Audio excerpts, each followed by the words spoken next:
Praise the lord. మన ప్రభువైన యేసుక్రీస్తు పరిశుద్ధ నామంలో దేవుని ప్రియులైన మీ అందరికీ వందనాలు తెలియజేస్తూ ఉన్నాను.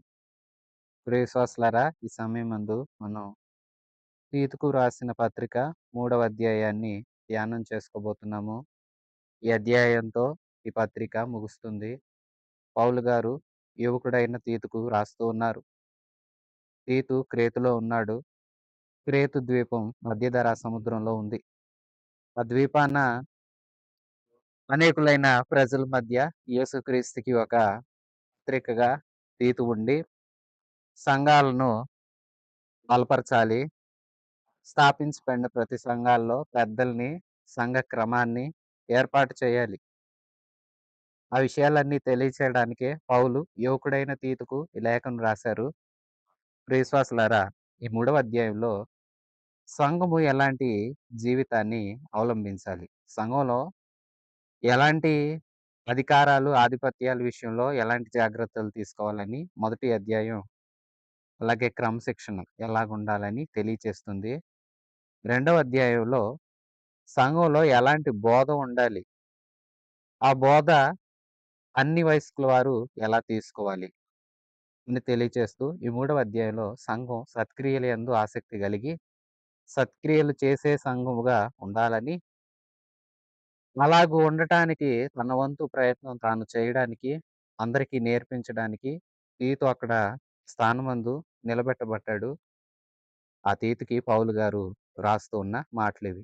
పౌలు అంటున్నారు, తీతు పత్రిక 3వ అధ్యాయం మొదటి నుంచి, అధిపతులకును అధికారులకును లోబడి విధేయులుగా ఉండవలెననియు, ప్రతి సత్కార్యము చేయుటకు సిద్ధపడి ఉండవలెననియు, మనుషులందరి ఎడల సంపూర్ణమైన సాత్వికమును కనపరచుచు, ఎవరిని దూషింపక జగడమాడని వారును శాంతులనై ఉండవలెనని వారికి జ్ఞాపకం చెయ్యి.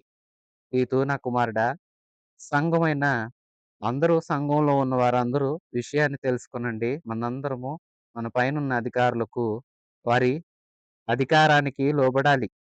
లోబడి పని చేయాలి. ప్రతి సత్కార్యానికి వారికి సహకరించాలి. క్రేతు రోమా ప్రభుత్వం క్రిందకు వస్తుంది. ఇప్పుడు రోమా ప్రభుత్వం చట్టాలను, అధికారుల యొక్క ఆజ్ఞలను క్రేతువాసులు కూడా, సంఘాల్లో ఉన్న విశ్వాసులు కూడా పాటించాలి. ఇది మనకున్న బాధ్యత. మనకు ప్రభుత్వం పక్షాన బాధ్యత ఉంది. మనం అధికారులకు లోబడతాము. అయితే వినండి, సత్కార్యాల విషయంలో లోబడతాము. దుష్కార్యాలకైతే క్రైస్తవుడు ప్రభుత్వంతో ఏకీభవించడు. అదే మంచి కార్యాలకైతే ఎంతైనా లోబడతాడు. లోబడాలి కూడా. అలాగే ప్రార్థన కూడా చేస్తాము. మనం దేవుని పిల్లలము.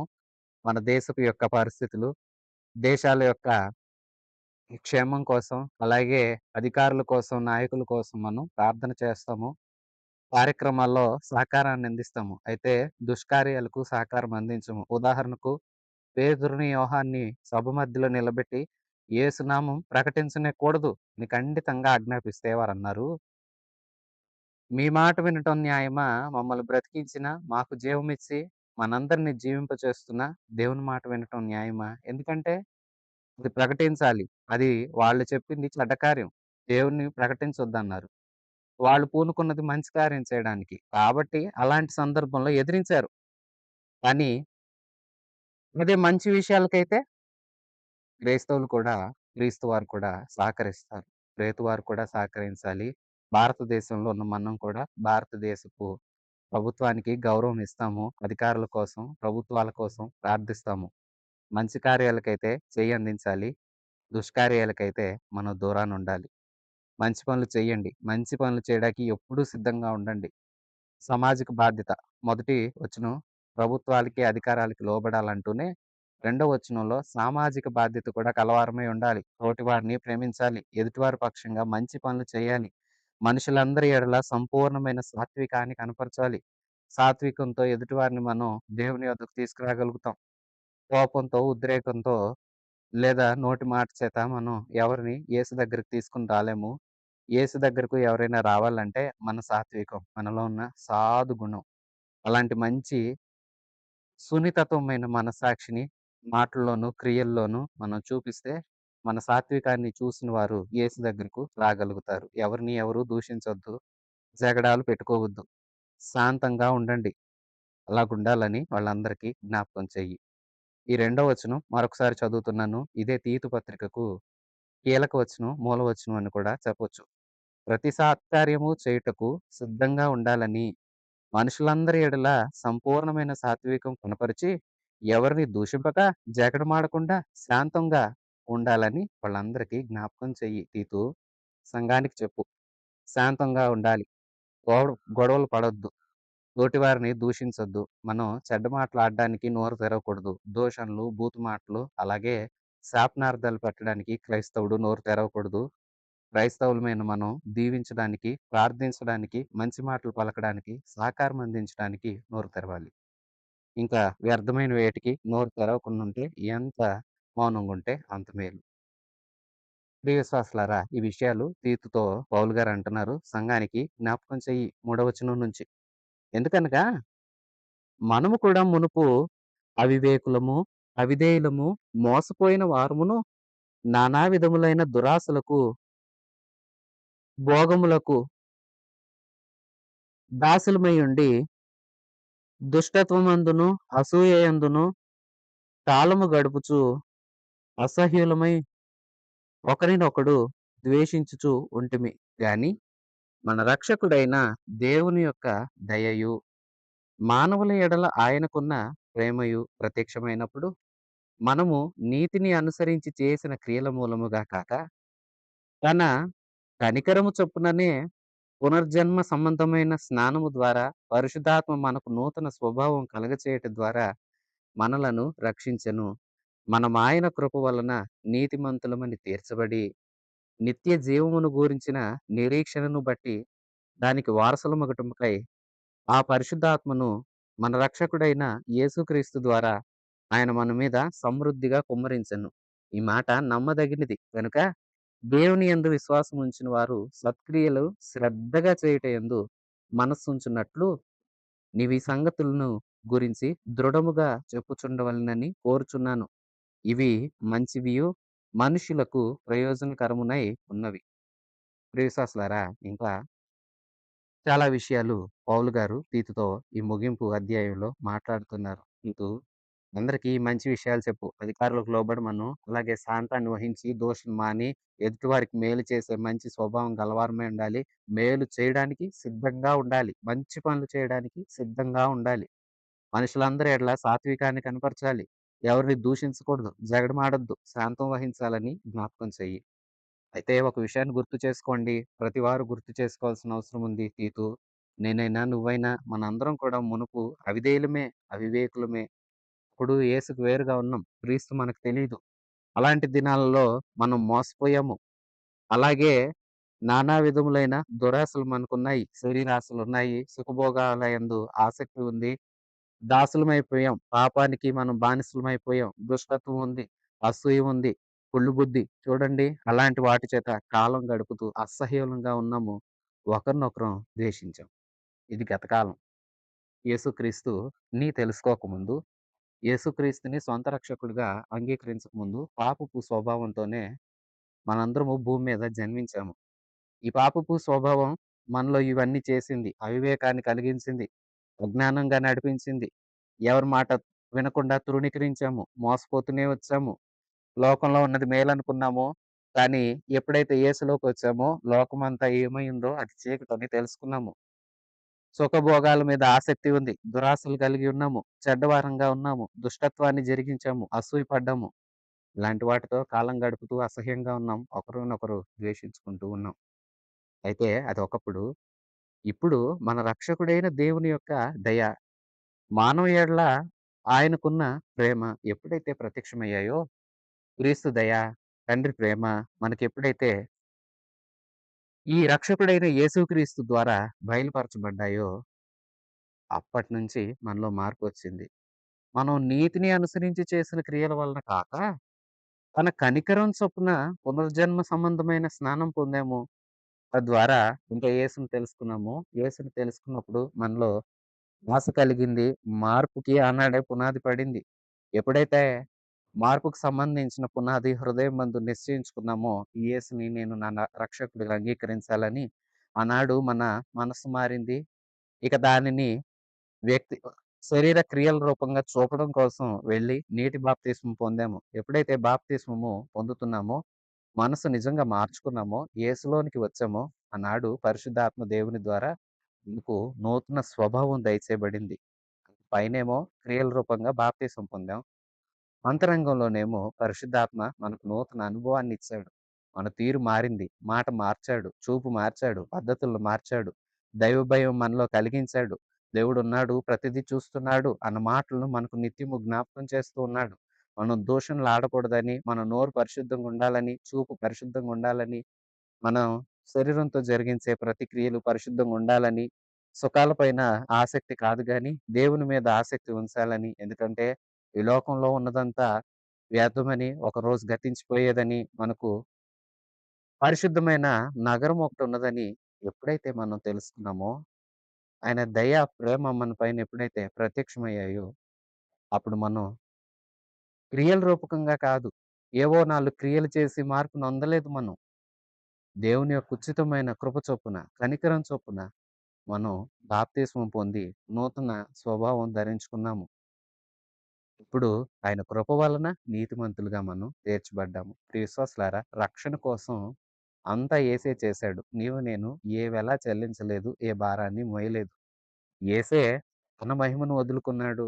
యేసుక్రీస్తు ప్రభువే శరీరాకారమందు జన్మించాడు. ఈ భూమి మీద జీవించాడు. నింద అవమానాలు సహించాడు. మన కోసం సిలువనందు తన రక్తమంతా కార్చాడు, మరణించాడు, సమాధి చేయబడ్డాడు, మృత్యుంజయుడిగా తిరిగి లేచి తండ్రి యొద్దకు వెళ్ళాడు. వెళుతూ వెళుతూ ఆహ్వానాన్ని ప్రకటించాడు. శిష్యుల్ని పంపాడు. సర్వ సృష్టికి సువార్త చెప్పండి.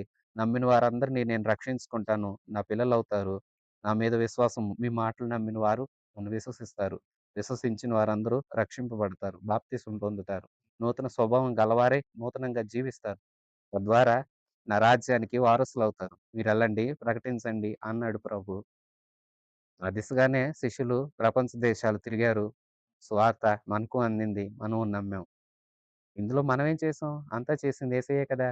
అందుకే మనం ఆయన కృప వలన నీతిమంతులంగా తీర్చబడ్డాం. యేసుక్రీస్తు ప్రభు తన అమూల్యమైన, పరిశుద్ధమైన రక్తాన్ని కార్చాడు.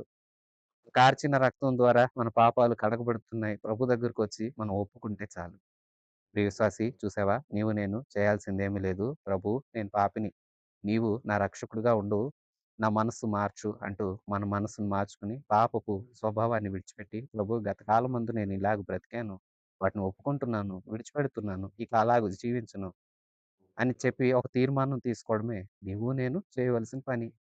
అంతే. సరే, యేసులోనికొచ్చి ఇలాంటి తీర్మానం ఎప్పుడైతే తీసుకున్నామో, ఆ తీర్మానానికి అనుగుణంగా బాప్తిస్మం పొందాం కదా! బాప్తిస్మానికి, ఈ తీర్మానానికి అనుగుణ్యమైన మార్పులు మనలో కానరావాలి. నూతనత్వం కానరావాలి. నూతనత్వం కానరాకపోతే మనం ఏ విధంగా యోగ్యులం అనిపించుకోలేము. అందుకే నూతన స్వభావంలో కూడా మనం ఉండాలి. దాన్ని పరిశుద్ధాత్మ దేవుడు అనుగ్రహిస్తాడు. నిత్య జీవాన్ని గురించిన నిరీక్షణ బట్టి మనం ఆ నిత్య జీవానికి వారసులమగుటకై ఈ పరిశుద్ధాత్మ వరాన్ని మన రక్షకుడైన యేసుక్రీస్తు ద్వారా మనం అనుభవిస్తున్నాం. సమృద్ధిగా ఆయన కుమ్మరిచ్చాడు. విశ్వాసులారా, నేను నీకు ఉన్నతమైన రాజ్యాన్ని ఇస్తాను అన్న దేవుడు, ఆ రాజ్యానికి ఇస్తాను అనటానికి ముందు గుర్తుగా, అడ్వాన్స్‌గా మన కోసం పరిశుద్ధాత్మను అనుగ్రహించాడు. ఈ ఆత్మదేవుడే మనకు ఆ రాజ్యం మీద నిరీక్షణ కలగచేసి, మనల్ని ఆ రాజ్యానికి తగినట్లు మారుస్తాడు. ఇస్తానన్న వాగ్దానం అలాగే ఉంది.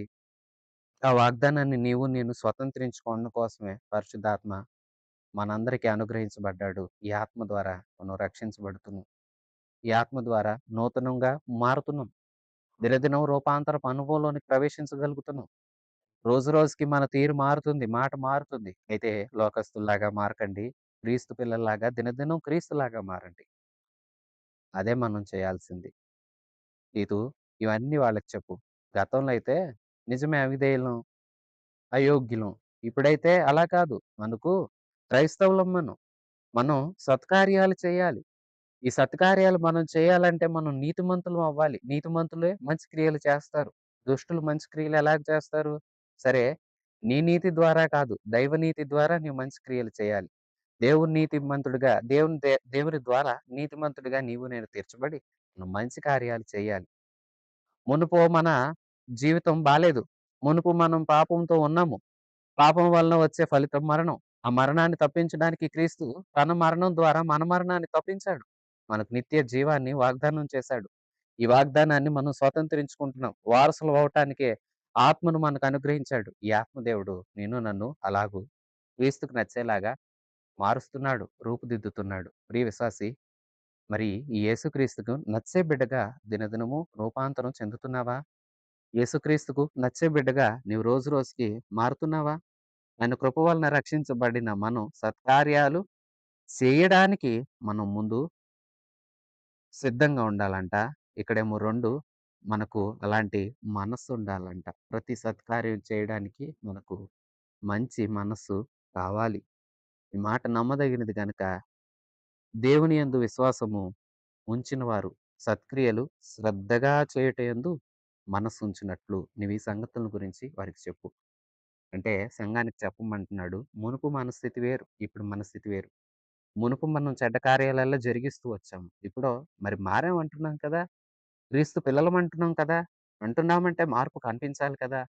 కనిపించాలంటే రెండో వచనంలోనేమో అన్నాడు, సత్క్రియలు చేయడానికి సిద్ధంగా ఉండండి. ఎనిమిదో వచనంలో చెప్తున్నాడు, సత్క్రియలు శ్రద్ధగా చేయటానికి మనస్సు నిలపండి. వాళ్ళకి ఈ సంగతులు చెప్పు. మనం మారిన వారం. అంటే సంఘం క్రమశిక్షణతో ఉండాలి. మొదటి అధ్యాయం అదే చెప్పాడు. 2 సంఘంలో మంచి బోధుండాలి. ప్రతివారు తమ వయసును బట్టి ఎలా నడవాలో ఆ బోధ సంఘం అందించాలి. అందించబడే బోధ సంఘం స్వీకరించి లోబడాలి. ఇక మూడవ అధ్యాయంలో చెప్తున్నాడు, మరి క్రమశిక్షణ ఉన్న సంఘం, మంచి బోధ వింటున్న సంఘం ఏం చేయాలి? మంచి క్రియలు చేయాలి. ఈ క్రియలు చేయటానికి సిద్ధపాటుండాలి. 2 శ్రద్ధగా చేసే మనసుండాలి. మరొక లక్షణం కూడా ఉంది. మనం ఇంక క్రిందన వచనాల్లో ధ్యానం చేసుకుందాము. ఇలా చేయటం దేవుని దృష్టికంట మంచిది. మనుషులందరికీ ప్రయోజనకరమై ఉన్నది. గాని 9వ వచనం. అవివేక తర్కములను, వంశావళులను, కలహములను, ధర్మశాస్త్రమును గురించిన వివాదాలు నిష్ప్రయోజనము. వ్యర్థమై ఉన్నవి గనుక వాటికి దూరంగా ఉండు. తీతు, నీకు మరో విషయం చెప్పనా? ఇవి మంచివి. సత్క్రియలు చేయటం మంచిది. సంఘంలో మంచి బోధ ఉండాలి. సంఘంలో క్రమశిక్షణ ఉండాలి. ఇవి మంచివి. అయితే అవివేక తర్కాలుంటాయి. కొందరు అవివేకమైన తర్కాలు పెట్టుకుంటారు. వంశావళుల గురించి, ఇదిగో ఆదాము వంశావళి, ఇదిగో ఈ వంశావళి, ఈ వంశావళిలో నీ పేరు, నా పేరు ఉందా? వెతుకుదాము. ఇలాగా వంశావళులను బట్టి గొప్పలు చెప్పుకోవడం. అలాగే తర్కాలు పెట్టుకుంటారు. యేసుక్రీస్తు ప్రభు రాకడలో మేఘాల మీద వస్తారు. ఆయన మేఘం మీద వస్తాడా? మేఘం మధ్యలో వస్తాడా? ఇలాగ అవసరం లేని వాటిని భలే తర్కిస్తా ఉంటారు కొంతమంది. కలహాలు పెట్టుకుంటుంటారు. ధర్మశాస్త్రాన్ని గురించిన వివాదాలు పెట్టుకుంటారు. ప్రియవిశ్వాసులారా, వాదం పెట్టుకున్నప్పుడు నీకు జ్ఞానం ఉందా? అయితే నువ్వు గెలుస్తావేమో గాని ఎదుటి వ్యక్తిని రక్షించలేవు. నీ మంచి క్రియల ద్వారా మారిన నీ స్వభావం ద్వారానే నువ్వు ఎదుటి వారిని రక్షించగలుగుతావు. రక్షించగలిగేలాగా ఉండటానికి నువ్వు ధర్మశాస్త్రాన్ని అవలంబించి ఆ దిశగా నీలో మార్పు రావాలి గాని, అవివేక తర్కాలు, వాద విభేదాలు ఉండొద్దు తీతూ. మంచి వాటికి దగ్గరగా ప్రయోజనకరమైన వాటిని జరిగించమని వాళ్ళందరికి చెప్పు. చెడ్డవాటికి నీవు దూరంగా ఉండు. వారు కూడా అంటే సంఘస్థులు కూడా దూరంగా ఉండేలాగా చూసుకో. 10వ వచనం. మతభేదములు కలిగించు మనుషునికి 1, 2 మార్లు బుద్ధి చెప్పుము. తరువాత వానిని విసర్జించు. అటివాడు మార్గం తప్పి తనకు తానే శిక్ష విధించుకొనువాడై పాపం చేయుచున్నాడని నీవు ఎరుగుదువు. ఇంకా ఏం చెప్తున్నారంటే, మతభేదాలు కలిగించి అంటే ప్రియ విశ్వాసులారా, బోధలో మార్పు. వీరెలాగంటే, వారు నమ్మిన సిద్ధాంతాలను లేదా అవిశ్వాసంతో కూడిన కొన్ని విషయాలను బైబిల్ గ్రంథంతో కూడా కలిపి కల్తీ చేసి, వక్ర మార్గంలో వక్ర భాష్యం చేస్తూ చెడ్డ మాటలు అందిస్తారు. ఇలాంటి వారికి దూరంగా ఉండాలి. వీరేం చేస్తారంటే భేదాలు కల్పిస్తారు. అలాంటి వారికి దూరంగా ఉండటం ఎంతైనా మంచిది. అయితే తీతు, అలాంటి వారిని నువ్వెవరినన్నా గమనిస్తే 1, 2 సార్లు హెచ్చరించు. బుద్ధి చెప్పు. విన్నాడా?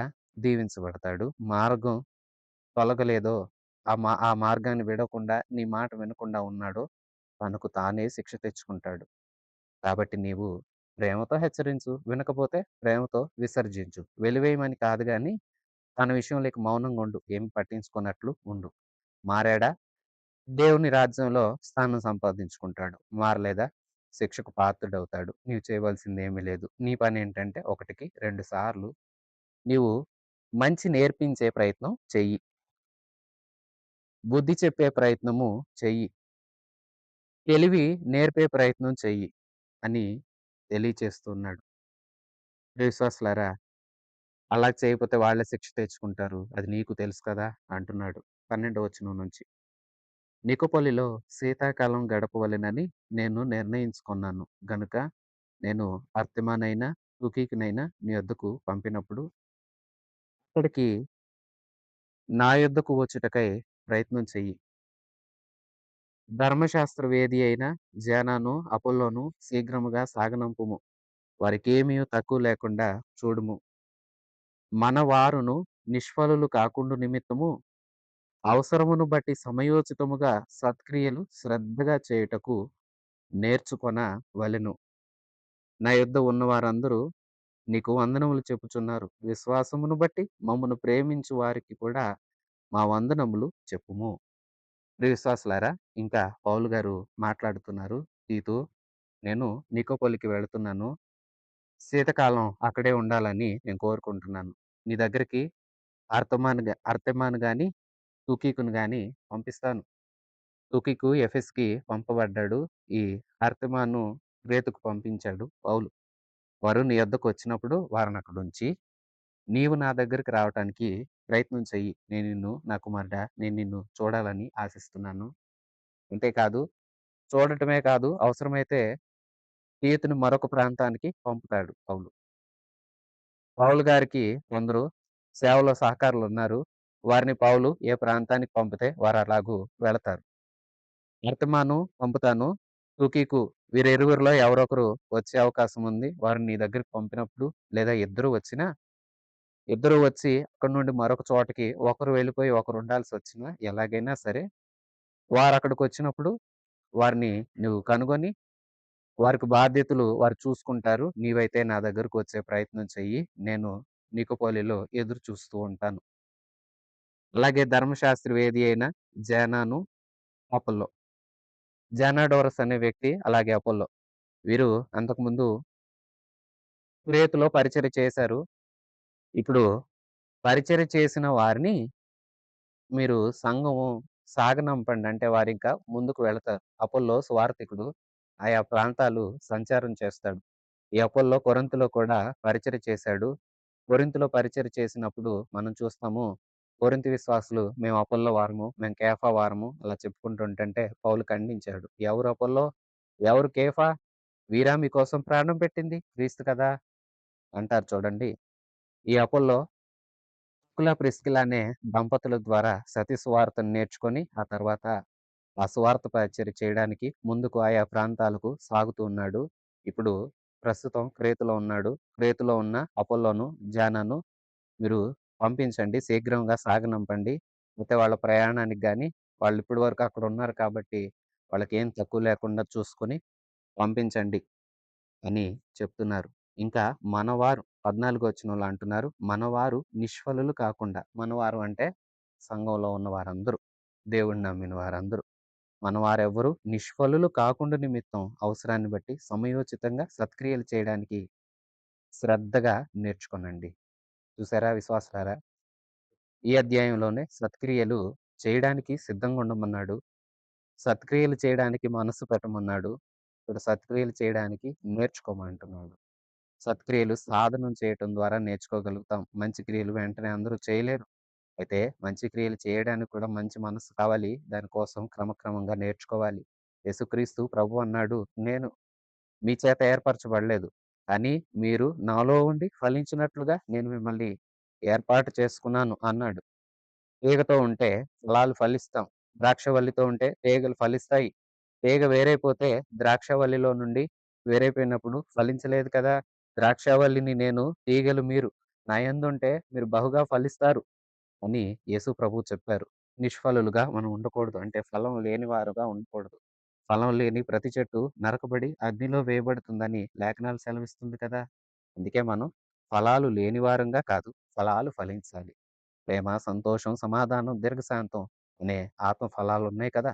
ఈ ఫలాలను మనం ఫలించాలి. ఈ ఫలాలు మన ప్రతి ఒక్కరిలో కనిపించాలి. మంచి ఫలాలు ఫలించేవారిగా ఉండండి. సమయోచితంగా అంటే అవసరాన్ని బట్టి సత్క్రియలు చేయండి. అవసరాన్ని బట్టి ఎదుటివారికి మేలు చేయండి. అవసరతలో ఉన్నవారికి సహకరించండి. అవసరత లేనప్పుడు ఇవ్వాల్సిన అవసరం ఏముంది? అవసరత ఉన్నవారిని గుర్తించి సహకారం అందించండి. శ్రద్ధగా ఈ పని చేయడానికి నేర్చుకోనండి. ముగింపులో నా యొద్ద ఉన్న వారందరూ నీకు వందనాలు చెప్తున్నారు. విశ్వాసాన్ని బట్టి నన్ను ప్రేమించేవారు అక్కడ ఎవరెవరున్నారో వారందరికీ పౌలు గారు మీకు వందనాలు చెప్పమన్నారని అందరికీ చెప్పమంటున్నాడు పౌలు. ప్రియ విశ్వాసులారా, తీతు పత్రిక ఎంతో చిన్న పత్రిక. 46 వచనాల చిన్న పత్రిక. కానీ ఎంతో ఉన్నతమైన విలువలు నేర్పించే పత్రిక. సంఘంలో క్రమశిక్షణ ఉండాలి. ప్రతివారు క్రమంగా నడుచుకోవాలి. అర్హతలు, యోగ్యతలు కావాలా? అయితే మీలో మంచి లక్షణాలుండాలి. లక్షణాలు, మంచి యోగ్యతలు లేని వారికి ఏ పదవి ఇవ్వకూడదు. పదవి ఎవరన్నా పొందగోరుతుంటే వారికి చక్కనైన అర్హతలుండాలి. రెండవ అధ్యాయం తెలియచేస్తుంది. మనం దేవుని యందున్నాము. ఏ వయసుల వారు ఆ వయసుకు తగినట్లుగా నడుచుకోవాలి. మంచి బోధ సంఘంలో అందించాలి.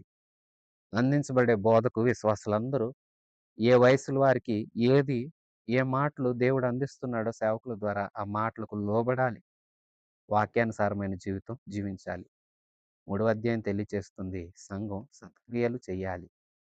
మంచి క్రియల యందు ఆసక్తి ఉండాలి, మనస్సుండాలి. నేర్చుకొని శ్రద్ధగా చేయాలి.